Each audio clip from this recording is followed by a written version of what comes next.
Live from Tampa Bay streaming news leader, this is ABC Action News, taking action for you. Right now at 6, a mountain of trash piling up at an illegal dump. I cannot understand for the life of me how it is that something unpermitted can go as long as this is gone and nothing be done about it. Tonight, our I-Team exposing how this operation continued despite multiple warnings. Plus, Governor Ron DeSantis putting pen to paper on the social media ban for Florida children.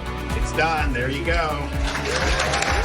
So tonight, I'm getting expert advice, finding out how social media impacts kids and their mental health. And the St. Petersburg neighborhood notorious for flooding. Unfortunately, my street was underwater. I got a couple inches. Tonight, the possible solutions now in the works for the continued problem. Good evening and welcome to ABC Action News at 6. I'm Wendy Ryan. I'm Paul LeGrone. It's a commercial dump operating without a permit, and now the trash is piling up nearly 3 stories high. And tonight, I-Team investigator Adam Walser is uncovering how this could impact the environment, the owner's history, and what's being done about it.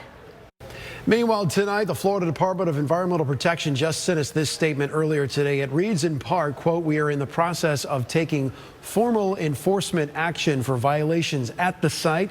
The investigation is active and ongoing, and we are committed to enforcing Florida's environmental laws and holding violators accountable." All right, let's get a check of your first alert forecast tonight at 6. Chief Meteorologist Dennis Phillips joins us now with more on that. Dennis, how's it look? You know, Wendy, beautiful day today. Real breezy, though. Winds gusting up to about 30 miles an hour. We had temperatures in the low to middle 80s. And humidity came up a bit today as well. You could kind of feel it with winds out of the east and the south. You typically have higher humidity this time of the year. Right now, upper 70s to the middle 80s. Sarasota 83, Bradenton 84, Clearwater 81, St. Pete 78. The winds have been gusting all day long out of the east to southeast and ranging from around 20 to 30 miles an hour. Tonight, it stays breezy. Tomorrow, it stays breezy, but I do think the winds start to come down a little bit later on tomorrow. And then on Wednesday, we get a lot of changes as a front gets close enough to bring us the threat of a few showers late Wednesday. But the actual front comes in on Thursday. Opening day for the Rays, that's the day I think we're going to see some showers and maybe even a couple of thunderstorms. No issues tonight, no issues tomorrow. Even Wednesday looks like a good day, but like I said, there might be enough moisture out ahead of that front to bring us a few showers in the afternoon and evening, but the actual front doesn't come through until Thursday. So that means we go cooler and drier into Easter weekend with lower humidity. Tonight, partly cloudy. It'll be breezy. It'll be mild. We're only going to drop tomorrow morning into the middle 60s. More on that Easter weekend forecast for you coming up in a few minutes. All right, Dennis, thank you. Happening right now in Polk County tonight, the school district there talking about changes to school start times under a new law. Both middle and high schools will need to start later in the day by the fall of 2026. So that means middle schools would start just after 8 a.m. in the morning. High schools would be pushed back to 8:30 or later. In some school districts, it's already the case, but Polk County parents tell us they worry these changes will impact more than just middle and high school students. Some parents don't have help and, might not have other options of having their kids be picked up. They might have to look into after school care, and sometimes, that gets a little expensive. So tonight, the school district there in Polk County wants to get everyone's feedback on this. The meeting actually just started a few minutes ago at 6 o'clock. The Polk County School Board is holding 4 additional town hall meetings on these start times. You can find more details on our website, abcactionnews.com.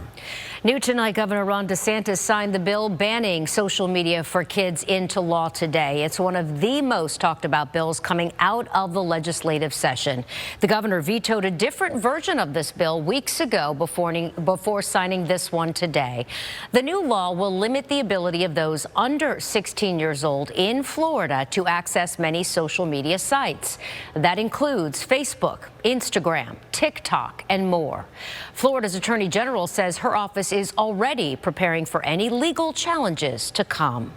And this is a topic I've spent several years covering, telling your stories about the impact social media has on children and their mental health. And coming up on Tampa Bay tonight at 11, I will talk with the mom of McKenna Brown, who died by suicide after being cyberbullied. Cheryl Brown will give me her opinion on this new social media bill and if it goes far enough to save other children from the impacts of the online world. Again, that's tonight at 11. Still ahead at 6 tonight, a celebrity home raid playing out right now tonight. Why federal investigators are searching a famous singer's homes in both Florida and California. Plus, long-awaited relief for one St. Pete neighborhood, how local leaders plan to tackle the flooding issues in Shore Acres. New tonight, federal investigators are searching the homes of rapper Diddy. This is aerial video of the raid at his home in Miami today. Homeland Security agents confirmed U.S. authorities are also searching Diddy's home in Los Angeles tonight. The agency would not tell us exactly why they're raiding his homes, but said it's part of an ongoing investigation. Right now, Florida troopers are looking for a hit-and-run driver who killed a man riding his bike. As you take a look at your screen, investigators found this car involved, this red sedan, now has a smashed windshield after the crash. And here's a look at where this happened Friday night. The 28-year-old bicyclist from Sarasota was riding on State Road 70 in Manatee County, and we're told that he was riding in the crosswalk when the driver of that car hit him. He died at the hospital. Again, troopers are still looking for the driver of that red car. And according to data from the U.S. Department of Transportation, more than 900 bicyclists were killed in 2021 alone. Nearly 600 of those killed were not wearing helmets. Today, organizers in Pasco County gave out free helmets to both children and adults. A lot of times we say that there are no accidents. These are crashes, because crashes are preventable. And one way to prevent these crashes is by wearing your helmet. That's the message, and they're going to be out there giving out those helmets until 7 o'clock tonight. It's all happening at One Stop Shop there on 14th Street in Dade City. The helmets, custom fit, by the way, donated by several groups, including FDOT.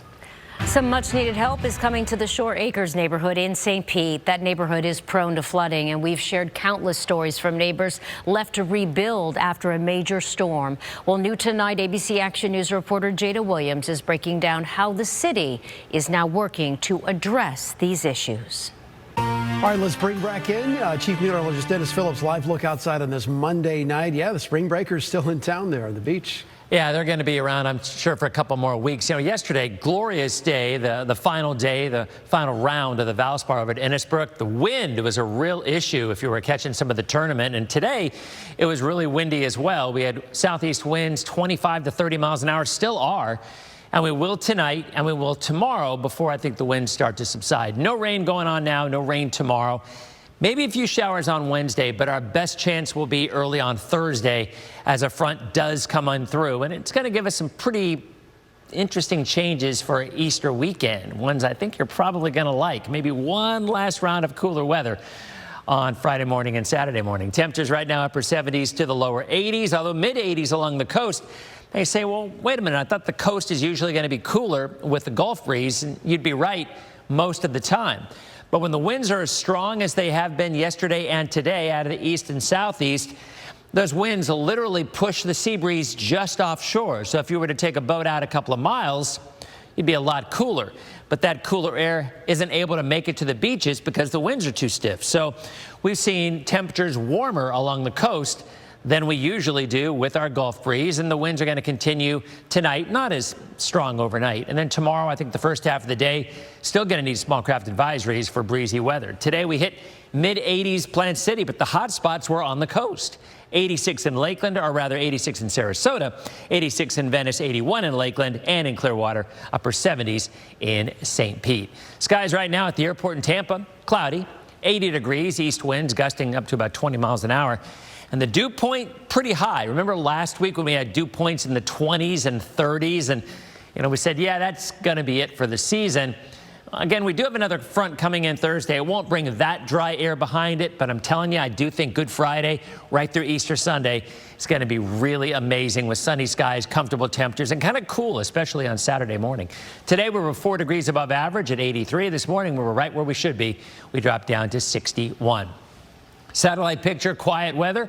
few clouds at times, but otherwise, I think the thing you maybe noticed more than anything today were the breezy conditions and the warm temperatures. Well, we've got it again tomorrow.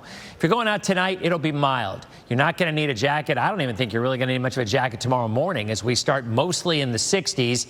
I mean, northern counties, Citrus, Hernando, you'll be upper 50s, so a little cool, but maybe a windbreaker. But otherwise, it's going to be a really nice start and a beautiful finish. Now, you notice a little bit of cloud cover in the afternoon, certainly, kind of like what we had today. Not much different than the weather on Monday. Wednesday, we start to see the changes. Right off the bat, you can kind of see there's your front. Now, the front itself isn't going to get here till Thursday. But what happens is you get a line of what I think could be some pretty heavy storms for the Panhandle. I would not be surprised at all if they see a tornado watch for Wednesday.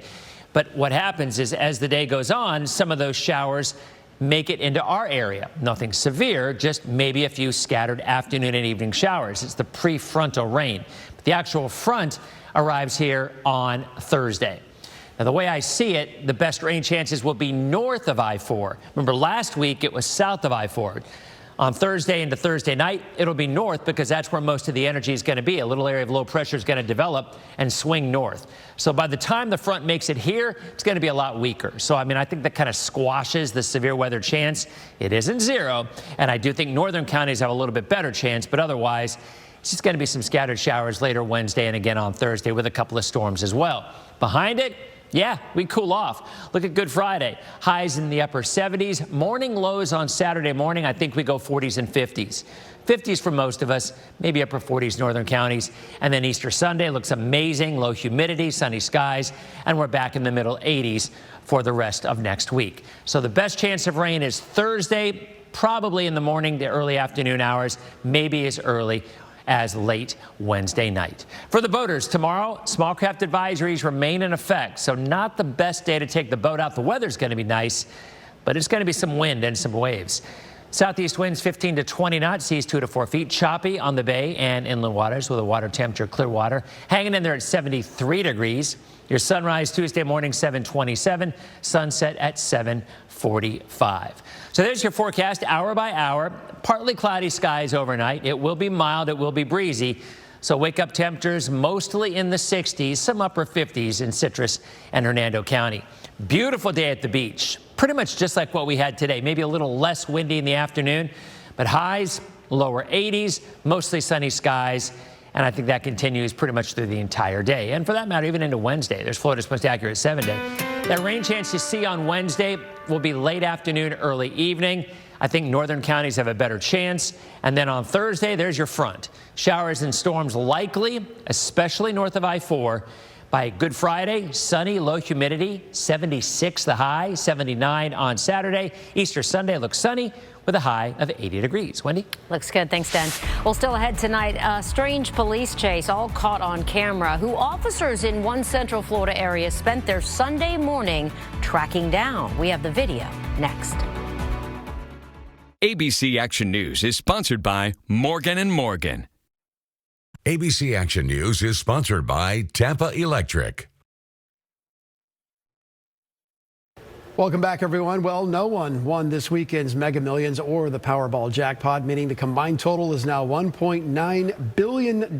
But who's counting? No one won Friday night's Mega Millions, sending tomorrow night's jackpot to $1.1 billion. Also, no one won the Powerball on Saturday night. That sends tonight's jackpot to $800 million. New tonight, Major League Baseball superstar Shohei Ohtani speaking out in the wake of allegations against his ex-interpreter. Just last week, the MLB announced it was launching an investigation into the scandal. This comes after the Los Angeles Dodgers fired Ippei Mizuhara, claiming he stole from Ohtani. Multiple sources told ESPN this happened after allegations of massive theft tied to gambling debts. It's a claim Ohtani asserted tonight. I'm very saddened and shocked that someone who I'm trusted has done this. I never bet on baseball or any other sports, or never have asked somebody to do it on my behalf. ESPN first reported that Ohtani's interpreter was fired after at least $4.5 million in wire transfers were sent from Ohtani's bank account to a bookmaking operation in Southern California.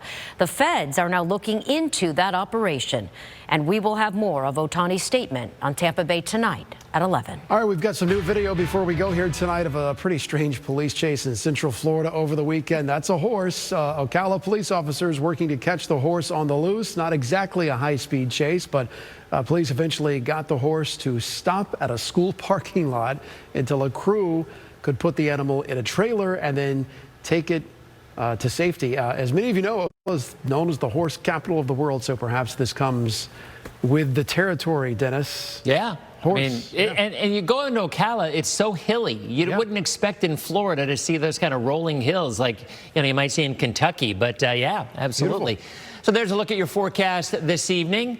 Skies are partly cloudy. It's going to remain breezy. No changes there as temperatures only drop down into the middle 60s tomorrow morning, maybe upper 50s in our northern counties. So for the kids who have school tomorrow, look for partly to mostly sunny skies to start your day. Why not give it an A with an afternoon high of 83 degrees. It will be breezy. Humidity creeps up a little bit as well. I do think on Wednesday we might see a few showers returning, and then I think a better chance of some rain on Thursday, which is opening day. I wonder if anybody's going to be playing hooky on opening day to see the Rays taking on the Blue Jays. As I'm looking forward to it. ABC Action News, always on when you need us. Make sure to download ABC Action News Plus. We'll see you back here for ABC Action News at 7.